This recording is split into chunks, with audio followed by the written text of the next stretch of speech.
복된 소식 아름다운 소리 AM 1590kHz 시카고 기독교 방송입니다.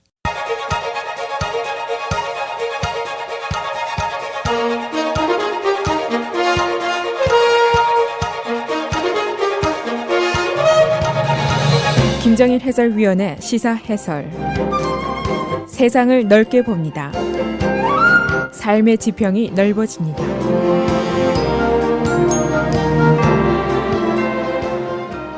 시사 해설입니다. 경제가 좋으냐 나쁘냐, 또 금리를 내려야 하느냐 말아야 하느냐, 페더럴 리저브의 체어맨이 그대로 있어야 하느냐 그만둬야 하느냐, 또 무역전쟁은 계속되어야 하느냐 아니면 타협을 봐야 하느냐, 여러 가지 중요한 경제 관련 질문들이 있습니다. 그런데 정답은 시각에 따라 다르고 위치에 따라서 크게 다릅니다. 그러나 그 결과는 정치적으로 귀결이 될 것이고, 즉 내년도 선거에 큰 영향을 미치게 됩니다. 페더럴 리저브가 어제 정기회의를 마치고 금리를 그대로 변동시키지 않기로 결정을 했습니다. 그러나 내달에는 금리를 내릴 것으로 많은 경제 전문가들이 예상을 하고 있습니다. 현재 경제는 그 기본이 튼튼하다 하는 것이 각종 지표에서 확실하게 나타나고 있습니다. 실업은 최저 수준이고 임금은 상승하고 있고 소비도 늘어나고 있습니다. 그리고 소비자 자신감도 높습니다. 고용도 늘어나고 있습니다. 그러나 다른 시각도 있습니다. 무역전쟁이 계속되면서 투자자들의 투자가 떨어지고 있고 경제 성장이 둔화되고 있고, 오는 가을에 이제 정부 예산 문제가 나오면은 또 정부 샷다운 논쟁이 벌어지게 될 것이다. 이어서 연방 정부의 부채 상한선 문제를 놓고 또 샷다운 논쟁이 벌어질 수도 있다. 그리고 내주의 G20에서 만나게 되는 중국 시진핑과의 교역 협상이 어떻게 되는지, 이것이 중요한 변수다. 이런 문제들이 지적이 되고 있습니다. 그래서 오늘은 금리 인하 문제를 놓고 벌어지는 페더럴 리저브와 화이트하우스의 이견은 어떤 것인지, 또 앞으로 예상되는 경제 관련 악재들은 어떤 것인지 알아보겠습니다. 이 경제를 놓고 벌어지는 논쟁은 사실은 페더럴 리저브의 금리 평가, 여기서부터 시작이 됐습니다. 페더럴 리저브는 현재 경제 기본이 강하니까 금리를 그대로 현 수준으로 유지한다 하는 입장입니다. 그러나 트럼프 대통령은 금리를 인하해라 하는 주장을 펴고 있습니다. 지금 인플레이션 위험도 없는데 작년에 4차례나 금리를 인상한 것은 잘못이다라는 견해입니다. 만일 금리 인하를 곧 하지 않으면 페더럴 리저브의 체어맨의 목을 치겠다라고 공언을 했습니다. 이제 여기서 몇 가지 문제가 제기가 됩니다. 첫째는 경제에 대한 평가 근거입니다. 트럼프 대통령은 연일 선거를 앞두고 미국 경제가 호황이다, 내 정책이 주요한 것이다 라고 주장을 하고 있습니다. 그런데 이제 경제가 좋으면은 당연히 금리를 적정 수준으로 유지하는 것이 상식인데, 트럼프는 지금 금리를 내리라 라고 푸시를 하고 있습니다. 그래서 일각에서는 이것이 이율배반적이다 라는 비판을 하고 있습니다. 이 무역 전쟁 등으로 기업들의 투자가 위축이 되고 경제 성장률이 2, 4분기 들어서 둔화되는 조짐이 있기 때문입니다. 만일 성장률이 떨어지고 투자가 줄고 증시가 위축되면은 트럼프 대통령의 재선 가도에 적신호가 켜질 수도 있습니다. 또 한 가지 문제는 페더럴 리저브에 대한 트럼프의 태도입니다. 페더럴 리저브는 독립성이 보장되는 기구입니다. 정치에 휘둘리지 말고 통화 정책을 수행하라 하는 명분입니다. 그래서 체어맨의 임기 4년도 보장이 되어 있습니다. 만일 단서가 있다면은 의장이 법을 위반했을 때 한해서 해임할 수 있다, 이렇게 되어 있습니다.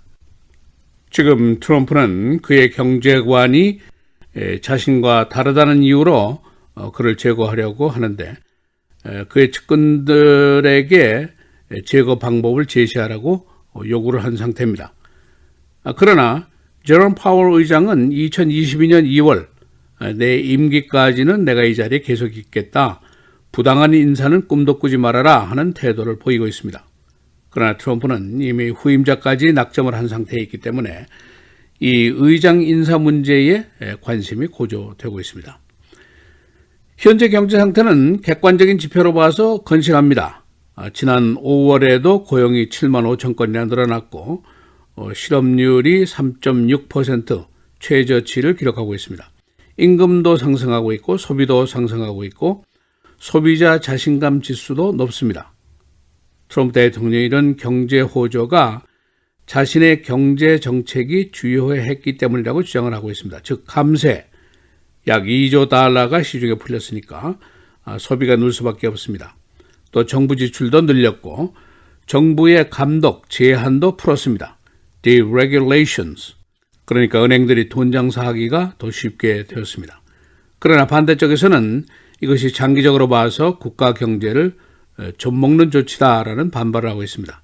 대규모 감세는 주로 부자들의 혜택으로 귀결이 됐다.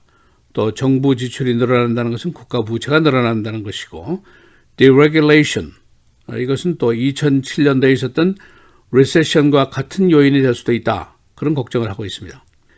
이제 경제가 호조인데도 불구하고 앞으로의 전망에 대해서는 낙관과 우려가 혼재하고 있다고 볼 수가 있습니다.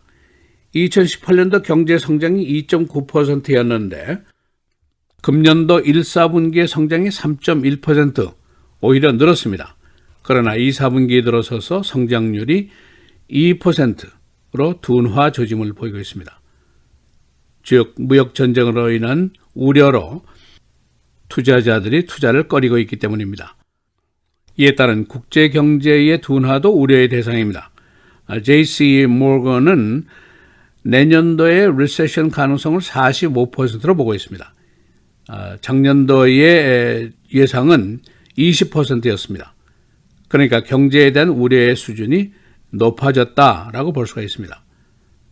그래서 어제 있었던 페더럴 리저브의 정기 이사회 이후에 7월에 이제 곧 금리 인하가 있을 것이라 하는 예상이 나왔고, 페더럴 리저브 이사회의 이사 17명 중에 7명은 금년 말까지 금리 인하가 2번 정도 있을 것이다 라고 예상을 하고 있습니다.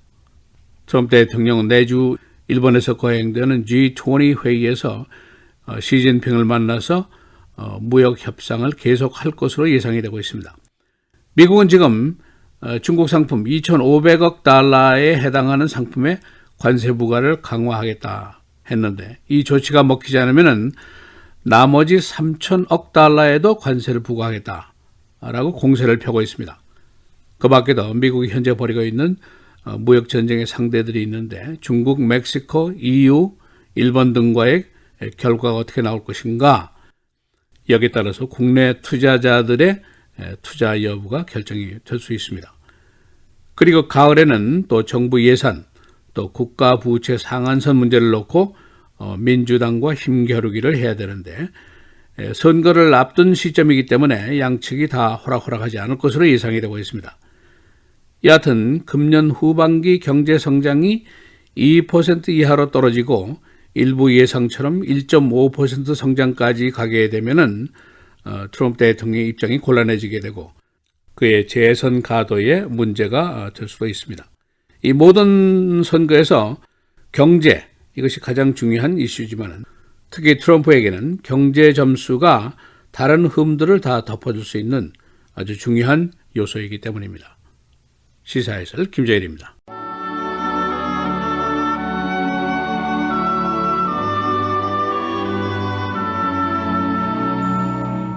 마음이 지혜로운 자는 명철하다 일컬음을 받고 입이 선한 자는 남의 학식을 더하게 하느니라.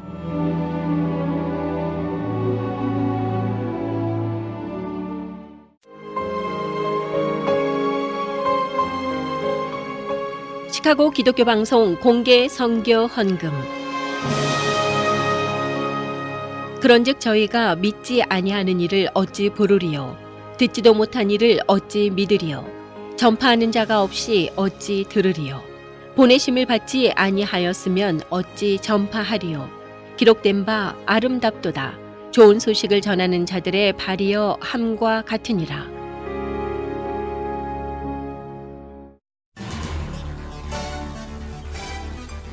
복된 소식, 아름다운 소리, 시카고 기독교 방송이 창립 41주년을 맞았습니다.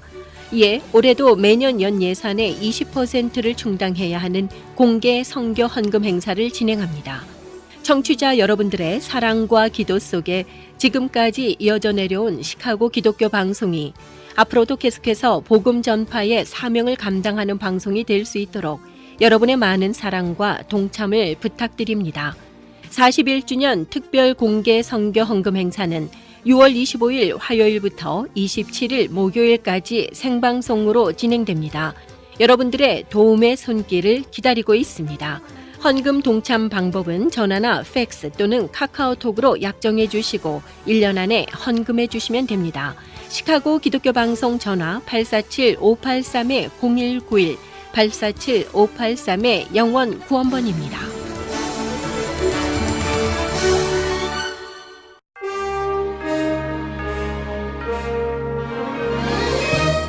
6월 20일 목요일 KCBS 헤드라인 오늘의 주요 뉴스입니다. 중동 호르무즈 해협 인근에서 오늘 미군 무인 정찰기가 이란 미사일에 의해 격추되는 사건이 발생했습니다. 지난 13일 오만만 선박 피격 사건 이후 조성된 긴장 국면이 한층 심화되는 모양새입니다. 이란 언론은 혁명수비대 성명을 인용해 이란 남부 영공에서 미 무인 정찰기 알큐볼 글로벌 호크 한 대가 격추됐다고 보도했습니다. 이란 측은 이란 영공을 침범할 경우 어떤 국가인지에 상관없이 단호한 대응을 하겠다는 국가안보회의 지도부 입장을 내놨습니다. 샌더스 백악관 대변인은 이 사건이 트럼프 대통령에게도 보고됐다고 밝힌 뒤 우리는 상황을 면밀히 모니터링하고 있으며 파트너 및 동맹국들과 지속적으로 협의 중이라고 말했습니다. 민주당 경선 후보인 조 바이든 전 부통령이 과거 상원의원 시절 동료 의원이었던 분리주의자들을 옹호하는 듯한 발언을 했다가 이에 대해 다른 민주당 경선 후보들로부터 비난을 받았습니다. 지난 18일 바이든 전 부통령은 뉴욕 선거자금 모금 행사에서 남부 출신의 분리주의자였던 제임스 이스틀랜드 전 미시시피주 상원의원과 허만 탈마지 전 조지아주 상원의원을 거론했습니다. 이들은 1973년 바이든이 처음 상원에 입성했을 때 같이 일했던 인물들로 이들은 경쟁자가 아니라 적이다. 우리는 더 이상 서로 대화를 하지 않는다라며 현재의 정치를 비판했습니다. 시진핑 중국 국가주석이 평양에 도착해 북중 정상회담 등 1박 2일간의 국빈 방문 일정을 시작했습니다. 북한은 두 차례 걸쳐 성대한 환영 행사를 여는 등 역대 최고 수준의 예우로 시 주석을 맞았습니다. 중국 언론에 따르면 2차 미중 정상회담 이후 북미 대화가 교착 상태에 빠진 가운데 김정은 북한 국무위원장이 인내심을 갖고 계속 미국과 대화를 통해 문제를 해결해 나가겠다는 입장을 시사했습니다.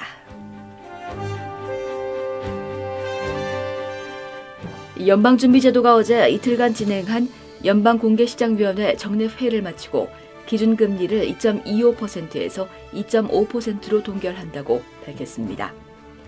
연준은 금리를 동결했지만 성명에서 올해 남은 기간 동안 0.5%포인트까지 인하할 가능성을 시사했습니다. 연준은 경기 팽창이 10년 연속 이어진 가운데 이를 지속하는 데 적절한 역할을 할 것이라고 밝혔습니다. FBI가 34지구 시의원 캐리 오스틴의 사무실을 수색했습니다. 연방 수사관들은 어제 압수수색 영장을 갖고 이 시의원 사무실을 급습했는데 그 이유는 밝히지 않았습니다. FBI는 연초에 시카고시 의회 최고참 의원인 에드벌크 의원의 사무실을 수색한 후 그를 부패 혐의로 기소했었습니다. 시카고 경찰관이 강도와 거리에서 총격전을 벌였습니다. 이름이 밝혀지지 않은 이 경찰관은 어제 시카고 남부 지역에서 강도가 자동차에 타고 있던 여성 승객을 총으로 위협하면서 금품을 빼앗으려고 하자 이를 제지했습니다. 이때 강도가 사복 경찰에게 총을 발사하고 경찰이 응시를 하면서 이 싸움이 총격전으로 발전됐습니다. 피해 여성은 경찰관의 아내였습니다. I-94번 고속도로에서 3중 충돌 교통사고가 일어나 2명이 숨졌습니다. 어제 오전 위스콘신 접경 도로에서 중앙선을 침범한 한 세마이 트럭과 다른 2대의 차가 충돌했습니다. 이때 2대의 차량이 폭발하면서 타고 있던 2사람이 사망했습니다. 경찰은 중상자들을 헬기로 긴급 공수했으나 병원 도착 후 모두 사망했습니다. 날씨입니다. 오늘은 오전까지 일부 지역에 약한 비가 내리는 곳 있겠지만 차차 그치면서 흐린 날씨가 이어지겠습니다. 오늘 최고 65도, 최저 56도. 내일은 가끔 구름 많은 맑은 날씨 보이다 저녁부터 밤새 비가 내리겠습니다. 최고 73도, 최저 61도. 주말엔 대체로 흐리고 천둥 번개를 동반한 비가 내리는 곳 있겠습니다. 토요일 최고 78도, 최저 68도. 주일 최고 83도, 최저 70도입니다.